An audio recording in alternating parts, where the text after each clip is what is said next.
I want to introduce you to a diagram called 4 fields.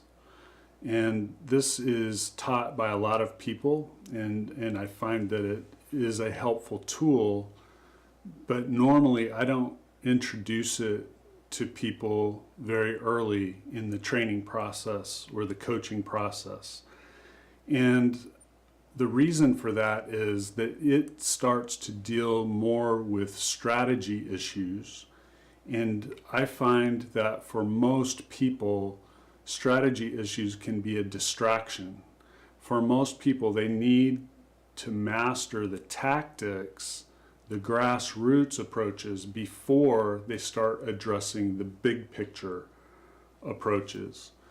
And just in terms of being fruitful implementers of what they learn, for most people that's the case. But I want to mention it because a lot of people put this in first level training. So I wanted you to at least be aware of it. And this, the 4 fields refers first to the empty field. So that deals with issues related to people groups or places where the gospel has not penetrated.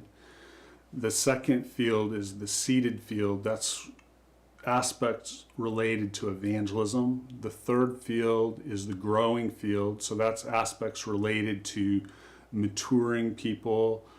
And then the fourth field is the harvesting field, or the gathering field. So that deals with things related to church formation. And then in the center, there's an aspect of multiplication or reproduction. And that actually affects all the fields. We're constantly looking for how can we multiply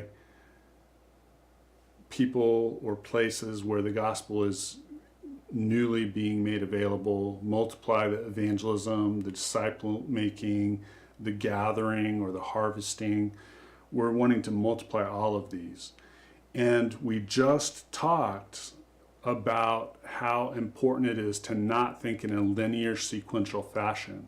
That's another reason why I like to delay the introduction of this, because it can lead people to think in a linear sequential fashion.